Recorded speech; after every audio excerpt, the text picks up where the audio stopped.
പാലാരിവട്ടത്തു നിന്നും രാസലഹരിയുമായി യുവാവ് പിടിയിൽ. എറണാകുളം വെണ്ണല സ്വദേശി മനുവാണ് 24.48 ഗ്രാം MDMA-യുമായി പിടിയിലായത്. ബാംഗ്ലൂരിൽ നിന്നും രാസലഹരി എത്തിക്കുന്നതിൽ മുഖ്യ കണ്ണിയാണ് മനു. പാലാരിവട്ടം സഹകരണ ബാങ്കിന് സമീപത്തു നിന്നുമാണ് 24.48 ഗ്രാം MDMA-യുമായി യുവാവിനെ കൊച്ചി സിറ്റി പോലീസ് പിടികൂടുന്നത്. എറണാകുളം വെണ്ണല സ്വദേശി മനുവാണ് പിടിയിലായത്. പ്രതി കുറച്ചുനാളുകളായി പോലീസിന്റെ നിരീക്ഷണത്തിലായിരുന്നു. ബാംഗ്ലൂരിൽ നിന്നും നേരിട്ട് രാസലഹരി എത്തിക്കുന്നതിൽ മുഖ്യ കണ്ണിയാണ് മനു.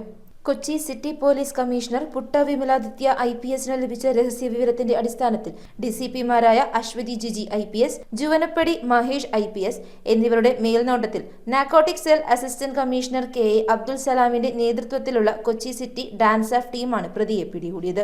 News bureau, Kochi. ആരും വീണുപോകും. The Salt Restaurant, Thoppumpady, Kakkanad and Panampilly Nagar.